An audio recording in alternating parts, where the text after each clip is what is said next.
Hello everyone and welcome back to another Minecraft update video. And yes, I am a day late on this one. I've just got back from my travels from somewhere rather hot, which feels quite fitting that I spawned in this desert. So yesterday, pre-release 1 for 1.21 came out, and that does indeed mean that we are getting close to the release of the Tricky Trials update. And before we cover this pre-release, I want to bring you up to speed on what's been happening with Minecraft's 15-year celebration since I last made a video on the topic. Fortunately for me, I found an article that summarizes everything day by day on the Minecraft wiki. And if you didn't know, this has moved to minecraft.wiki. So with this recap, I'm going to be brief. On May the 22nd, we had a collaboration with High Ground, bringing us Minecraft-themed keyboards and mousepads. On May the 23rd, we had Minecraft-themed cosmetics added to Forza Horizons 5, and the Solitaire collection by Microsoft added a theme for Solitaire. And there was also a Minecraft theme added to Microsoft's Mahjong game. On May the 24th, a giant Lego construction of brickerite ore was sent to various different content creators. And this is what it looked like, a custom ore built out of Lego bricks. On May the 25th, the announcement of a Minecraft time capsule that would be buried into the ground and then opened again in 15 years on Minecraft's future 30th anniversary. Now that's what I call thinking ahead. On May the 26th, we had a mini documentary called Shape Your World, Minecraft Meets Art, and this featured various artists who create art themed around the Minecraft game. And on May the 27th, we got a huge announcement that there would be a Minecraft Championship collaboration with Minecraft, an official event taking place sometime this summer. Which reminds me to remind you that I am in the next MCC, which is on Saturday, June the 1st. And if you visit my schedule page, I'll leave a link to it down below, it'll convert the stream to your time zone. I'm going to be on a team with 5up, Wally Bear, and our fellow hermit Cleo. And I would love it if you came and watched me play, so feel free to follow me over on Twitch if you want to catch the stream. On May the 28th, we had the Minecraft National Park Monument Challenge, which is content playable on the Bedrock Marketplace. May the 29th, which was the last day of the event, announced the Minecraft Experience, which is going to be an in-person event happening in cities around the world. The first one announced was Dallas, Texas. And not a crazy amount of detail about this was revealed, but it's going to be some sort of pop-up event where you can go with family and friends and have a fun interactive experience around the Minecraft theme. And today we got yet another announcement, this time from Netflix. There is going to be an animated series. It's currently officially in the works, there's no date set in stone, and this announcement comes actually one day after the celebrations have finished. And I can't help but feel that's probably going to be the last of it, but I will keep my eyes open for any more info, of course. So, one more thing to mention before we get into this pre-release. As it says on the screen, June 13 is the release date for the Tricky Trials update. That is a Thursday, and it is 2 weeks away now. So although this is a pre-release, we have 3 rather interesting gameplay changes that snuck in right before the release. The first of which is throwing an ender pearl through a portal. This now actually lands the pearl on the opposite side, and this works through all portals into all dimensions, something previously not possible. And just to demonstrate this a little further, you can see where we arrive on the opposite side is not like immediately outside the portal. The ender pearl gets thrown and lands in a location. Now, obviously, we can't have water in the nether dimensions, so ender pearl stasis chambers were never possible there. And hopefully this works. Let's go throw a water bucket right there. Almost.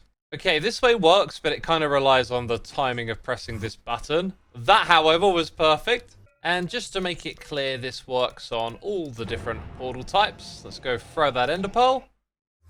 And here we are, along with some blocks, because this was generated inside of solid endstone. And that leads me to the next big change in this pre-release. Here we have a dispenser shooting items through to the end portal. When we go through, we can find them in the middle here because the opposite side are loaded chunks. Now, when I go ahead and break the obsidian, it regenerates when these items come through. That is not news to us, of course. That's not the change. The change is what happens to the other blocks here that are placed when the platform gets regenerated. This area is cleared, but now the blocks that are here are actually dropped in item form, whereas previously they would just completely disappear. And this could be incredibly useful if we use our imagination a little. Imagine having an automated tree farm here in the end dimension and then feeding those blocks into this area. They would be automatically broken for collection. This would be a great alternative to TNT duping, or, just actually using TNT for every blast. And there's probably a bunch of other clever things we could do with this too. It's one of those small changes that could be huge. Next up, we're going to talk boats, which can be incredibly useful for capturing a friend and then transporting them off to another location. But what if it turns out that friend is hostile and you need a little bit of distance? Well, now on Java Edition, you can leash a boat rather than the entity that's in it and then pull it along, which, seems simple, but it's kind of huge. Oh yeah, and can also be kind of hilarious. So let's imagine you're facing off against a creeper in the wild. The boat is a classic disabling technique, but then you can't get in the boat and move the creeper. But of course, with this leash, you could attach it to the boat, get in your own and swim away. Now, this seems good in practice, but I'm sure something might still be able to go wrong. Yeah, like when I stop, that boat's going to have momentum. And actually, no, it kind of stops at the right distance. Just don't let that creeper get too close, right? Anyways, I'm sure you get the point. This massively buffs our ability to move mobs and entities around in the world. So this is a fantastic change. Let's now get to some of the smaller changes in this pre-release. The Mace's attack speed cooldown has been changed yet again. It is now 0.6 of a second. And according to Slice Lime, this was made to give players the ability to chain their attacks together. And I have 0 skills with the Mace, but I'm going to give it a try. I'm doing it! Look at that! So yeah, thanks to this attack speed change, you'll now be able to continuously link your attacks together.